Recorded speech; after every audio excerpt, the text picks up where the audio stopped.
Guys out there, but I'm defeated Mason Comets as our team of the week. The Comets promptly lost by 20 points to Goshen the next night. Regardless, everyone was in a great mood this afternoon when we presented the team with their trophy. But gee whiz, I feel like we sort of jinxed them. I don't think Channel 9 had anything to do with jinxing us when we went over to Goshen Tuesday night. I think Goshen had everything to do with our defeat. Did we jinx you? No, not really. Goshen has played a really good game, and we just played really bad. So that's how it goes. So Ohio Rep Ed Purvis was also on hand today to present the school with a check for $100. Mason in Warren In baseball County. news, Officials of the Japanese company announced their plans today, saying the plant will bring 200 new jobs to be filled by local people. That's just the kind of news people in Mason want to hear. It's especially good news for local schools, which can expect a wealth of new property taxes from the plant. Being in this district for 20 years, we have seen progress come slow. And this is one of the biggest things that's happened to us for a long time, Now, the company isn't taking job applications just yet, although the new plant is sure to make a dent in Warren County's 6.3% unemployment rate. So we went out to Mason. This is a good team. Mason rated number 6 AA in today's newly released Associated Press statewide ratings.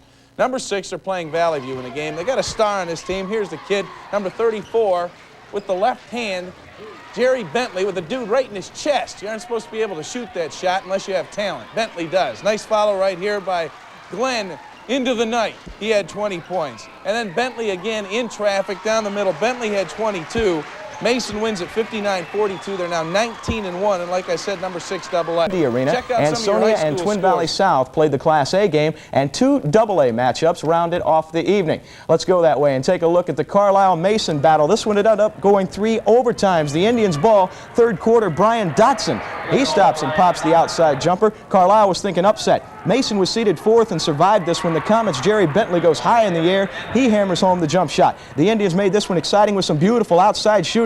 Senior Jeff Waugh playing a little string music there from 17 feet, but Mason used its height inside to outlast Carlisle. The shot is no good. Big Mike Jeffers there to put it back up and in.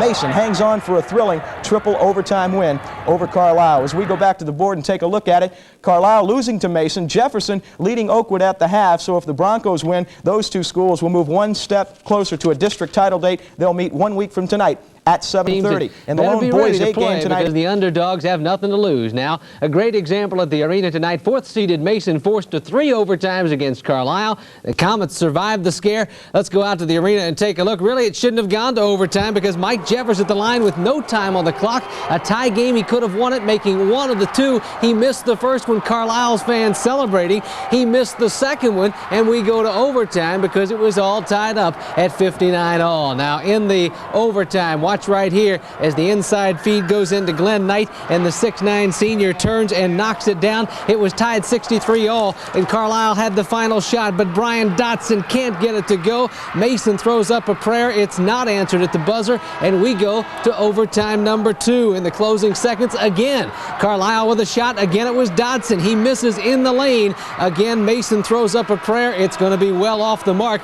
Overtime number 3. Now, this is when Mason really asserted themselves. The steal coming up right here and taking it all the way is Todd Montgomery. Check that. It is Larry Reeder to lay it up and in as Mason wins Carlisle at the arena. Finally got over. Everyone in the stands had gray hair.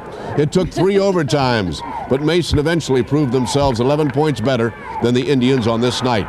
The Comets patted away with a 76-65 win. Early on, it was a shootout between Mason's Jerry Bentley and Jeff Waugh of Carlisle. Both of those seniors traded one long-range shot after another as the battle began to heat up. Mason, the 4th seed in the sectional, will be back on the court again next Friday. Moving up the pike in the open.